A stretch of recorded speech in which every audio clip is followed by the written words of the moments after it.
বিসমিল্লাহির রহমানির রহিম। এই ভিডিও দেখছেন কিয়ম কোরআনিক মেসেজ ইউটিউব চ্যানেল থেকে। যে যেখানে আছেন, কাছে দূরে যে অবস্থায় আছেন, আমি সালাম জানাচ্ছি আপনাদের সকলকে, সালাম আলাইকুম, এবং আন্তরিক শুভেচ্ছা জানাচ্ছি ভিডিও দেখার জন্য। আজকের ভিডিওর প্রসঙ্গ, এক ভাই প্রশ্ন করলেন যে বাংলাদেশে ইসলামী আইন প্রতিষ্ঠা হোক, আপনি কি এর পক্ষে না বিপক্ষে? বাবা, আপনারা যারা শুনছেন, আমি কোরআন ভিত্তিক উত্তর দিচ্ছি এবং আমার নিজের মতামত আপনাদেরকে জানাচ্ছি কোরআনিক যুক্তি মাধ্যমে। এই ভিডিও কোনো ব্যক্তি, সমাজ, গোষ্ঠীকে হাওয়া প্রতিপন্ন করার জন্য নয়, কোরআনের সত্য কথা মানুষকে প্রচার করার জন্যই আজকের এই ভিডিও। বাবা ভাই প্রশ্ন করলেন, আমি কি ইসলামিক আইন বাংলাদেশে প্রতিষ্ঠা হোক এর পক্ষে না বিপক্ষে? এখন ইসলামিক আইন কি? ইসলামিক আইন হলো অনলি কোরআন, ঐশী গ্রন্থ, আল্লাহর কাছ থেকে এসেছে। আল্লাহ শুধুই কোরআন মানতে বলেছেন। সূরা আনামের 153 নম্বর আয়াত, ইউসুফের 40 নম্বর আয়াত আপনারা পড়বেন, বুঝতে পারবেন। ইন্না হাযাল কোরআন, কোরআনই সত্য পথ, জালিকাল কিতাবুল লা রাইবা ফি হুদাল লিল মুত্তাকিন। সন্দেহহীনভাবে আমাদের বিশ্বাস করতে হবে যে এই কোরআন আল্লাহর কাছ থেকে এসেছে এবং আল্লাহ নির্দেশনা দিয়েছে যে এই কোরআনই তোমাদের নির্দেশনা। আল্লাহ যেহেতু বলছে এই কোরআনই শুধু অনলি কোরআন আমাদের নির্দেশনা, সুতরাং কোরআনই মানতে হবে। একবার ইসলামিক আইন বাংলাদেশে প্রতিষ্ঠা হোক, এই ক্ষেত্রে আপনারা যদি বুঝে থাকেন যে শুধু কোরআনই ইসলামিক আইন, তাহলে আমি পক্ষে আছি। আর যদি মনে করেন যে ইসলামিক আইন কোরআন এবং মানব রচিত হাদিস, বুখারী শরীফ, মুসলিম শরীফ, তাহলে আমি তার বিপক্ষে। এর যুক্তি আমি দেখাচ্ছি কেন বিপক্ষে। কোরআনে এমন কোন আয়াত নেই যে আয়াতে বলছে যে কোরআনের পাশাপাশি অন্য কিছু মানতে হবে। বুখারী শরীফ, মুসলিম শরীফ, এগুলি আল্লাহর কাছ থেকে এসেছে এবং নবী নির্দেশনা দিতে পারবে, এই ধরনের নির্দেশনা কোরআন দেয়। নবী শুধু কোরআন মেনেছেন। আল্লাহ নবীকে বলছেন তোমার কাছে যা ওহী করা হয় তাই তুমি অনুসরণ করো। নবী বলছেন আমাদেরকে যে আল্লাহ সাক্ষী, আমার কাছে যা ওহী করা হয়েছে সেটাই তোমাদের কাছে প্রচার করি। ভাই বোনেরা, নবী জীবদ্দশায় কখনো বলে যায়নি যে এই হাদিস আমার বাণী, সেটাও কোরআনের মতো করে মানতে হবে। নবীর জীবদ্দশায় বুখারী শরীফ, মুসলিম শরীফ সম্পর্কে কিছুই জানতেন না। একটি কথা বলে নিচ্ছে যে নবী যদি হাদিস লিখতেন, নবী যদি নির্দেশনা দিতেন, সেই কিতাবের নাম হতো কিতাবুন নবী। যেমন কোরআন, আল্লাহর কোরআন, কিন্তু কিতাবুন নবী এই ধরনের কোন কিতাব নেই। যার যার ব্যক্তিগত নামে কিতাব হয়েছে, বুখারী, মুসলিম। সুতরাং কোরআনের পাশাপাশি যদি বুখারী শরীফ, মুসলিম শরীফের নির্দেশনা আপনারা ইসলামিক নির্দেশনা মনে করে থাকেন এবং সেটা বাংলাদেশে প্রয়োগ করতে চান, তাহলে আমি তার বিপক্ষে। আপনারা যারা শুনছেন, এবার আসুন আমি কেন বিপক্ষে তার যুক্তি করছি। আপনাদেরকে কোনো জোর করছি না, আপনাদেরকে বলা হচ্ছে না যে আপনি এটা মানুন, আমার বক্তব্য শুনে এই কাজ করুন। আপনাদের বুদ্ধি, জ্ঞান, প্রজ্ঞা আল্লাহ দিয়েছে। আমি শুধু আপনাদের চিন্তা করার বিষয়ে কোরআন ভিত্তিক আপনার উত্তর দিচ্ছি। বাবা, আপনারা যারা শুনছেন, সূরা আনাম 108 নম্বর আয়াতে আল্লাহ বলছেন যে কোরআনে যারা মানে না, অর্থাৎ যারা কাফের, হিন্দু, বৌদ্ধ, খ্রিস্টান, আমাদের দেশে যারা বাইরে আছেন, কোরআন মানছেন না, তারা অন্য দেবদেবীর পূজা করছেন। আল্লাহ বলছেন তাদেরকে গালাগালিজ দিও না, মন্দ কথা বলো না, তাহলে তারা অজ্ঞাতবশত তোমার আল্লাহকে মন্দ কথা বলবে, আর আল্লাহকে যে তারা মন্দ কথা বলছেন তোমার কারণে, সেই গুনাহ তোমার উপরে যাবে। বাবা, সুতরাং আমাদের দেশে যারা বিধর্মী আছে, যারা কোরআন মানছেন না, তাদেরকে গালিগালাজ দেওয়া যাবে না, আল্লাহ নিষেধ করেছে। এবার আসুন যে সূরা হিজর এবং সূরা যুকরফ, হিজরের 85 নম্বর আয়াতে আল্লাহ বলছেন, সুতরাং হে মুহাম্মদকে বলা মানে আমাদেরকে বলা পক্ষান্তরে যে তাদের ভুলগুলিকে তুমি ক্ষমার চোখে দেখো, কারণ তারা আল্লাহকে মানছেন না, আল্লাহ সম্পর্কে জানছেন না, সুতরাং তারা ভুল করবে, সেগুলিকে ক্ষমার চোখে দেখো, এড়িয়ে চলো। ভাই বোনেরা, আপনারা যারা শুনছেন, সূরা হিজরের 89 নম্বর আয়াতে বলছেন যে তুমি তাদেরকে সালাম সম্ভাষণ জানাও, অর্থাৎ সম্মান করা, অসম্মান করা যাবে না। অনেক যুক্তির ভিত্তিতে একটা যুক্তি আমি আপনাদেরকে দেখাচ্ছি যে হাদিস এবং কোরআন যদি একসাথে মানা হয় তাহলে তার বিপক্ষে। সূরা বাকারার 42 নম্বর আয়াতে বলছেন সত্যকে মিথ্যার সাথে মিশ্রিত করো না। এই হাদিসের মধ্যে লক্ষ লক্ষ জাল হাদিস আছে, সেটাও যদি ইসলামের নিয়ম পদ্ধতি মনে করে বাংলাদেশে প্রয়োগ করা হয় তাহলে তার বিপক্ষে।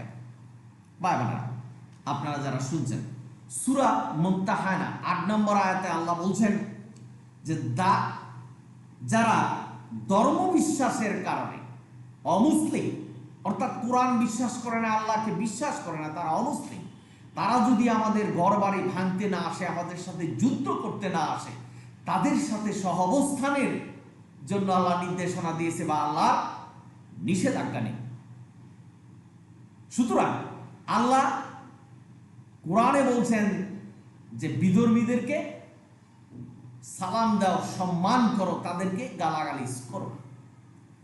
এবার আসুন যে হাদিস কি বলছে। হাদিস বলছেন যে আবু হুরায়রার বরাত দিয়ে বলছে, মুসলিমের তাফসির শুনেন, মুসলিম শরীফের তাফসির, যে ইহুদি খ্রিস্টানদেরকে সালাম সম্ভাষণ জানাবে না, রাস্তায় তাদেরকে দেখা হলে রাস্তা ছেড়ে দিতে বাধ্য করবে, অর্থাৎ তাদের সাথে এমন খারাপ ব্যবহার করবে তারা যেন রাস্তা ছেড়ে দিয়ে অন্যত্র চলে যায়। হাদিস বলছে সাংঘর্ষিক কথা, আর কোরআন বলছে তাদেরকে সালাম সম্ভাষণ দাও।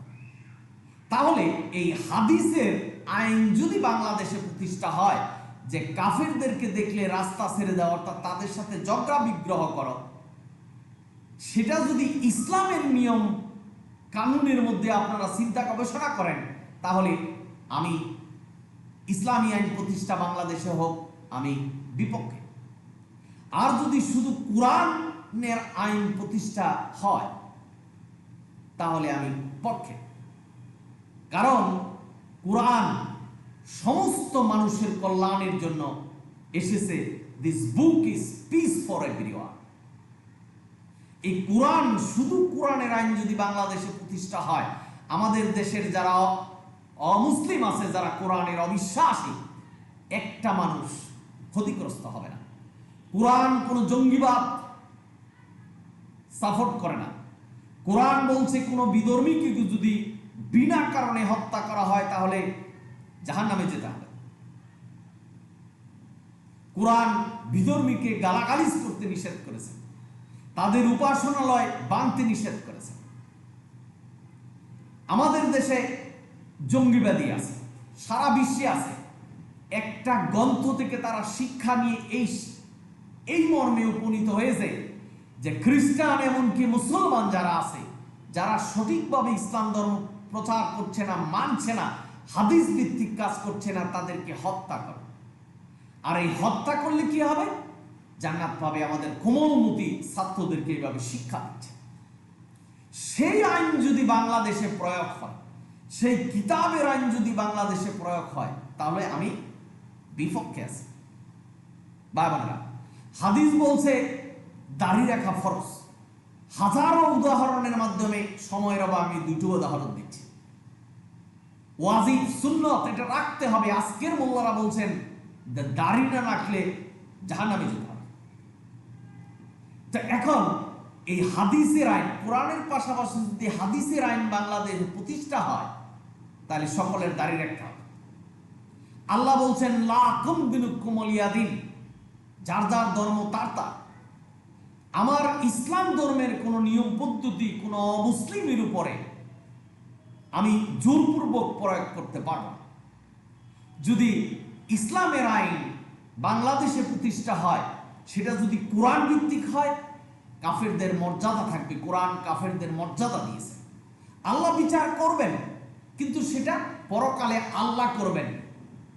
আমাদেরকে আল্লাহ কোনো নির্দেশনা দেয় নাই যে কোনো কাফেরদেরকে হত্যা করো বেআইনি ভাবে, কাফেরদেরকে দেশ ত্যাগ করা বেআইনি ভাবে, এই ধরনের নির্দেশনা দেয়। হাদিস বলছে যে তাদেরকে রাস্তা ছেড়ে দিতে বাধ্য করো। আপনারা যারা শুনছেন, আল্লাহ জান্নাত এবং জাহান্নাম সৃষ্টি করেছে মানুষের জন্য। যারা কোরআন মানবে তারা জান্নাতে যাবে, শুধু কোরআন মানবে তারা জান্নাতে যাবে। আর যারা শুধু কোরআন মানবে না তারা জাহান্নামে যাবে। কোরআনের পাশাপাশি কোনো নির্দেশনা যদি মেনে থাকে, কারণ আল্লাহ বলছেন জালিকাল কিতাবু লা রাইবা ফিহি হুদাল লিল মুত্তাকিন, এই কোরআনই হলো তোমাদের নির্দেশনা। কোনো সন্দেহ নেই, সন্দেহহীনভাবে আমাদের এটা বিশ্বাস করে মৃত্যুবরণ করতে হবে যদি জান্নাতের কামনা করে। ভাই বোনেরা, আপনারা যারা শুনছেন, সুতরাং এই লক্ষ লক্ষ হাদিস জাল, যারা হাদিস মানছেন তারাই বলছে 3.5 লক্ষ হাদিস জাল। এই 3.5 লক্ষ হাদিস কোনটা জাল আর কোনটা মিথ্যা আমাদের জীবদ্দশায় আমরা পার্থক্য করতে পারবো না। এখন কোরআনের পাশাপাশি যদি হাদিসের আইন কানুন বাংলাদেশে প্রতিষ্ঠা হয়, তাহলে সেই ইসলামী আইন আমি বিপক্ষে আছি। আর যদি শুধু কোরআনিক আইন বাংলাদেশে প্রতিষ্ঠা হয়, তার পক্ষে আছে। কারণ কোরআন কোন বিধর্মীকে অপমান করতে নিষেধ করেছে, কোরআন কোন অমুসলিমদেরকে অসম্মান করতে নিষেধ করেছে, কোরআন জঙ্গিবাদ পছন্দ করে না, জঙ্গি সৃষ্টি করে না, সমর্থন করে না। ভাই বোনেরা, আজকের সমাজে আমাদের কমলমতি শিক্ষার্থীরা এই নির্দিষ্ট কতগুলি কিতাবের নিয়ম পদ্ধতি শিখে তারা জঙ্গিবাদী হচ্ছেন এবং শিখাচ্ছেন যে যারা ইসলাম ধর্ম সঠিকভাবে পালন করে না, বিধর্মী যারা আছে, তাদেরকে যদি হত্যা করতে পারো বেহেশতে যে হুর পাবা এবং জান্নাতে চলে যাবা। এই নির্দেশনা কোরআন দেয়নি। কোরআন সরল পথ। যত ধর্মাবলী মানুষ আছে, কোরআনের অবিশ্বাসী যারা আছে, তারা যদি কোরআনের পথে আসে, আল্লাহ ইনশিওর করেছেন যে তোমার জীবনের অতীত জীবনের সমস্ত গুনাহ মাফ করে দিই, তোমাকে ইসলামের পথে দীক্ষিত করব, সব গুনাহ মাফ হয়ে যাবে। সুতরাং এই কোরআন খোলা আছে সকল পৃথিবীর সকল মানুষের জন্য, সকল ধর্মের মানুষের জন্য। তবে হেদায়েত আল্লাহ দিবে। এমন মানুষ আছে যারা মুসলমান, যারা মুক্তি হয়েছেন, তারাও কোরআন ছেড়ে কোরআনের বাইরে চলে গেছেন। আবার এমন বিধর্মী আছেন, হিন্দু ভাইরা আছেন, খ্রিস্টান ভাইরা আছেন, কোরআনকে সম্মান জানিয়ে কোরআনের পথে এসেছে। এটা হলো আল্লাহর হেদায়েতের উপর। আশা করি বুঝতে পেরেছেন যে আমি দুটা উদাহরণ দিলাম যে এই হাদিস এবং কোরআনের মধ্যে সাংঘর্ষিক। 3.5 লক্ষ হাদিস জাল। এই জাল হাদিস যদি ইসলামিক আইন হিসাবে প্রতিষ্ঠা হয় বাংলাদেশে, তাহলে সেই ইসলামী আইনের বিপক্ষে।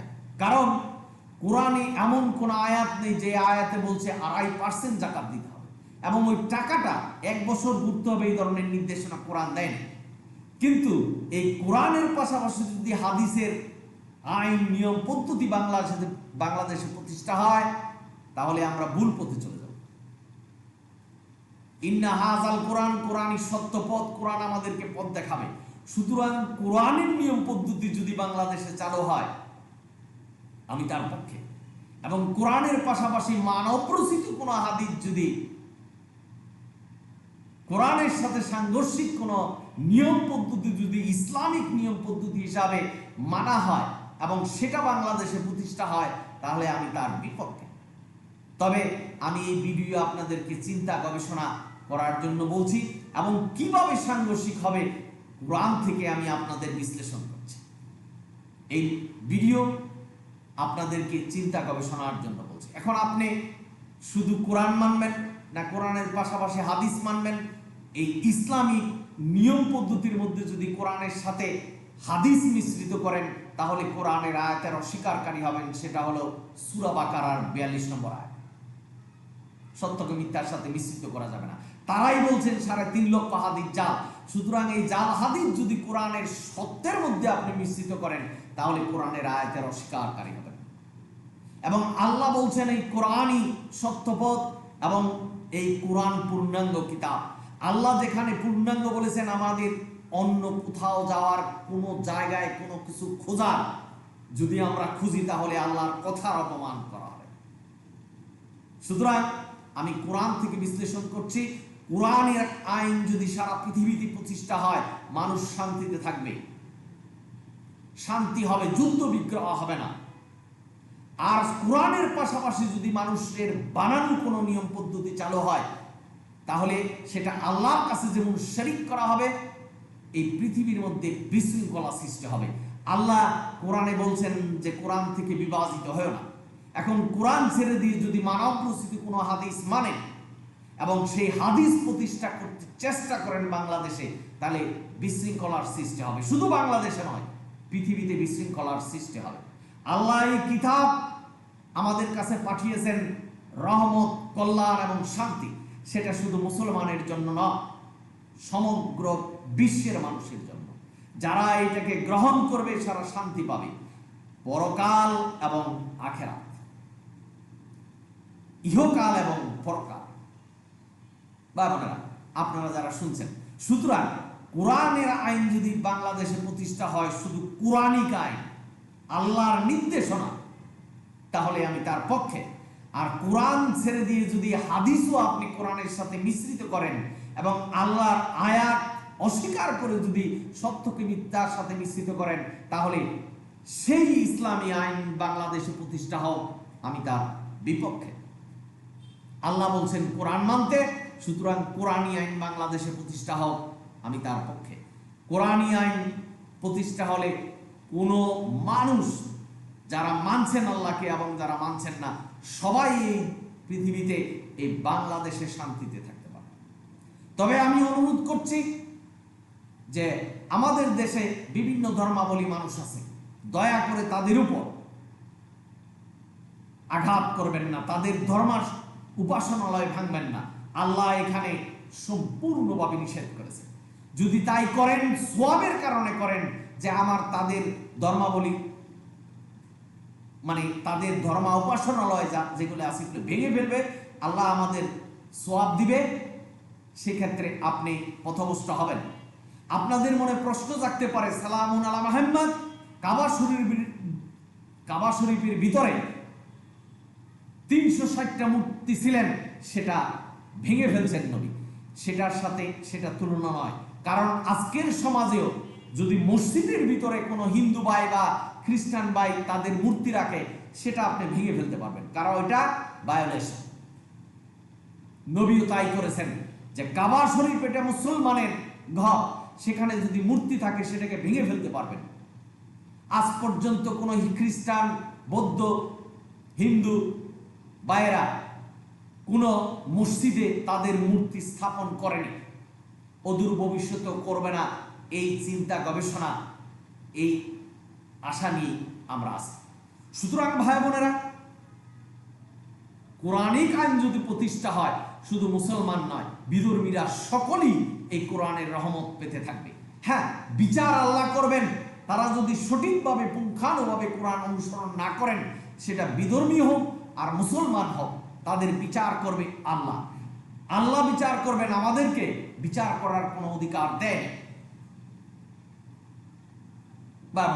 যুদ্ধ বিগ্রহ সেগুলি আলাদা জিনিস, আলাদা বিষয়। সুতরাং এই বর্তমান প্রেক্ষাপটে কোনো বিধর্মীকে অপমান করা যাবে না, যেটা হাদিস বলছে। সাংঘর্ষিক যেটা হাদিস বলছে যে তাদেরকে বাধ্য করার রাস্তা ছেড়ে দিতে। আপনারা সকলেই ভালো থাকুন, সুন্দর থাকুন। শুধু কোরআনিক আইন যদি বাংলাদেশে প্রতিষ্ঠা হয়, আমি তার পক্ষে, কারণ সকল মানুষ উপকৃত হবে। কিন্তু কোরআনের পাশাপাশি যদি মানব রচিত হাদিস এর আইন প্রয়োগ করা হয়, প্রতিষ্ঠা করা হয়, তাহলে যুদ্ধ বিগ্রহ হবে, মানুষে মানুষে ঝগড়া সৃষ্টি হবে, ধর্মে ধর্মে ঝগড়া সৃষ্টি হবে। এই কোরআন থেকে বিভাজিত হয়ে মানুষ বিভিন্ন দলে উপদলে বিভক্ত হয়ে ঝগড়া বিগ্রহ করছেন। শিয়া সুন্নি প্রথম বিভাজন, এখন নানান বিভাজনে বিভাজিত হয়ে তাদের নিজস্ব মতবাদ অর্থাৎ মানুষের আনুগত্য করতে বাধ্য করছেন মানুষকে। সুতরাং আপনার প্রশ্নের উত্তর আশা করি পেয়েছেন। আমি কোনো ব্যক্তি সমাজ গোষ্ঠীকে হেয় প্রতিপন্ন করার জন্য বা কাউকে উস্কানিমূলক কোনো কথা বলার জন্য বলে নেই। আমি কোরআনের রেফারেন্স দিচ্ছি, আপনারা একটু চিন্তা গবেষণা করবেন। আমি খুব ক্ষুদ্র মানুষ, ক্ষুদ্রভাবে সুন্দরভাবে বুঝিয়েছি, আশা করি বুঝতে পেরেছেন। যদি ভিডিও ভালো লাগে সাবস্ক্রাইব এবং শেয়ার করবেন। আপনারা সকলেই ভালো থাকুন। আবারও আপনাদেরকে সালাম জানিয়ে শেষ করছি। সালাম আলাইকুম।